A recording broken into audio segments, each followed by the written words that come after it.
इंसानियत को शर्मसार करने वाली एक घटना सामने आई है, जहां एक 14 साल की नाबालिग दलित बच्ची को 4 मुस्लिम युवक बाजार से किडनैप करके ले गए और 2 महीनों तक लगातार रेप किया। मामला उत्तर प्रदेश के मुरादाबाद के भगतपुर थाना क्षेत्र के गांव दौलपुरी बमनिया का है, जहां पर दलित परिवार की लड़की 2 जनवरी को गायब हो गई थी, जो कि 2 मार्च को मिली है, पूरे 2 महीने बाद। जिसके बाद परिजनों ने थाने में जाकर एफआईआर दर्ज कराया। पीड़िता ने बताया कि जब वह सूट सिलवाने दुकान जा रही थी, तभी रास्ते में सलमान एवं उसके 3 दोस्त जुबैर, राशिद और आरिफ अपनी कार लेकर खड़े थे। जहां सलमान और उसके दोस्तों ने उसके साथ खींचतान शुरू कर दी और सलमान ने उसके मुंह पर हाथ रखा और उसके दोस्तों ने उसको पकड़कर गाड़ी में खींच लिया। इस दौरान मुंह पर नशीला पदार्थ लगाकर उसको बेहोश कर दिया। जब आंख खुली तो वो एक बंद कमरे में थी। उसके बाद सलमान और उसके दोस्तों ने उसके साथ शारीरिक शोषण करना शुरू कर दिया।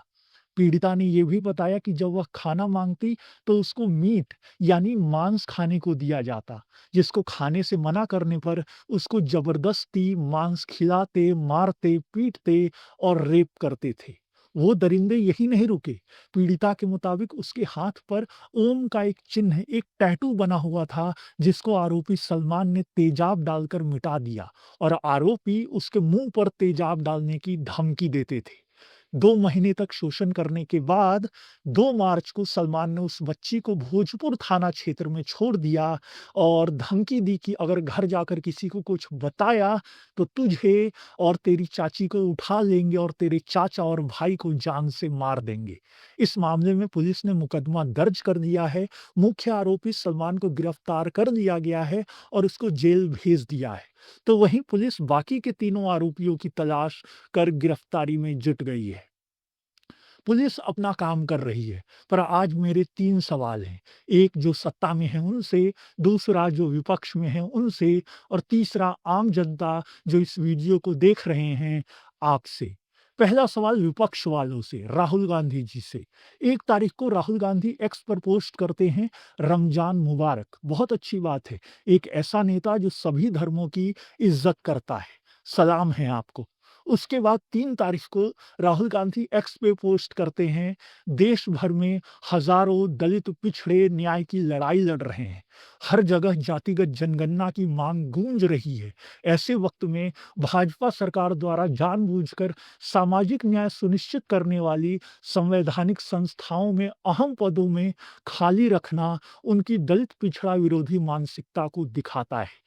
1 तारीख को भी पोस्ट करते हैं, 3 को भी दलित विरोध वाला पोस्ट करके भाजपा सरकार को घेरते हैं।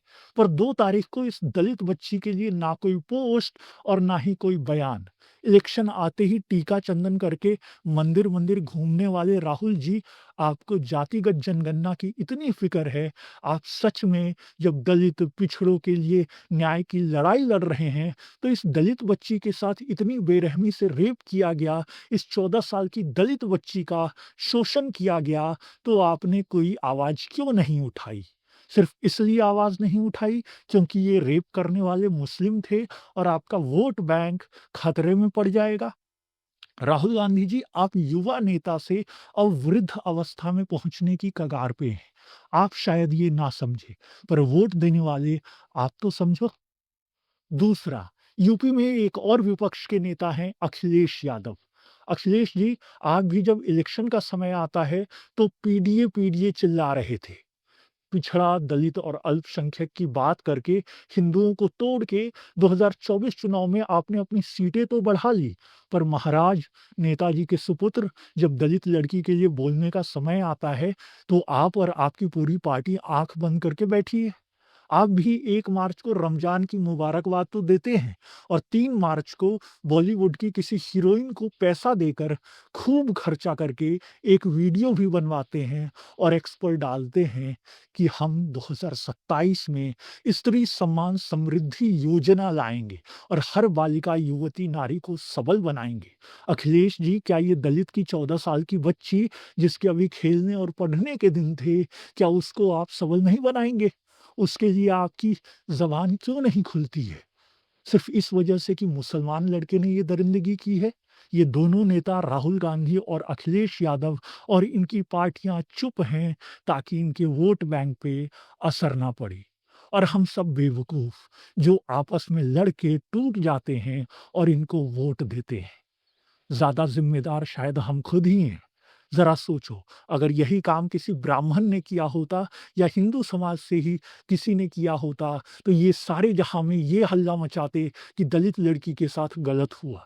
ये तरह-तरह के नाटक करते ताकि हिंदू समाज आपस में बिखरे और इन्हें वोट दे और इनका फ़ायदा हो।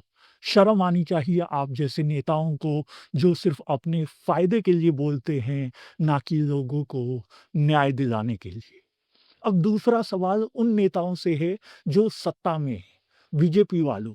पिछले 11 सालों से 2014 से लेके 2025 तक अभी तक आपने 1562 पुराने कानूनों को खत्म किया और कई सारे नए कानून बनाए। आप लोगों ने गैंग रेप के लिए 20 साल या आजीवन कारावास और नाबालिग के साथ बलात्कार पर मृत्युदंड का प्रावधान शामिल किया है। पर किसी की बच्ची, किसी की बहन, चाहे वो हिंदू हो या मुस्लिम, उसके साथ दरिंदगी करने वालों के लिए क्या ये सज़ा काफ़ी है?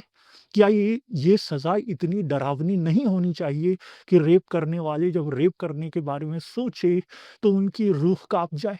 लोगों में डर ही नहीं है कि वो रेप करेंगे तो उनको क्या होगा, उनके साथ क्या होगा? अरे डर से तो लोग पैंट में मूत तक देते हैं।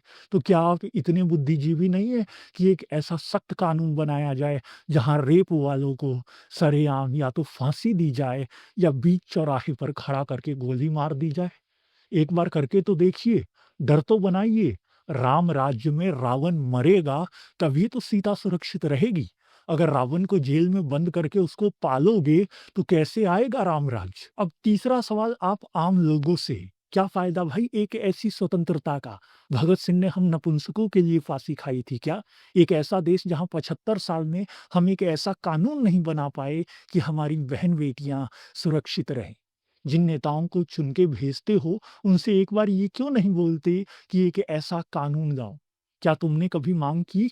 एक समाज के रूप में हम नपुंसक ही तो हैं ना? माफ़ करना, आपको शायद मेरी बात बुरी लग रही हो, पर बुरी लगनी चाहिए।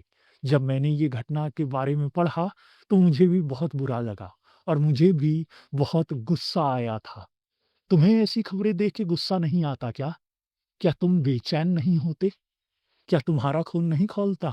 अगर नहीं, तो तुम एक ज़िंदा लाश हो।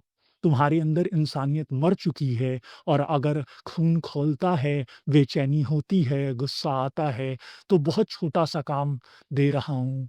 इस हैशटैग एंटी रेप बिल लिख के इस वीडियो को फैलाओ, शेयर करो, इतना फैलाओ कि आपके नेताओं तक ये बात पहुँचे और साथ में ये भी लिखो कि पहला नया रेप कानून तब वोट।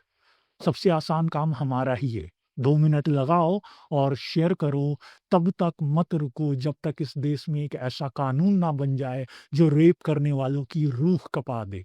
अगर डर नहीं आएगा, ये कभी रुकने वाला नहीं। फिर क्या पता अगला नंबर आपकी बेटी का या बहन का हो। धन्यवाद।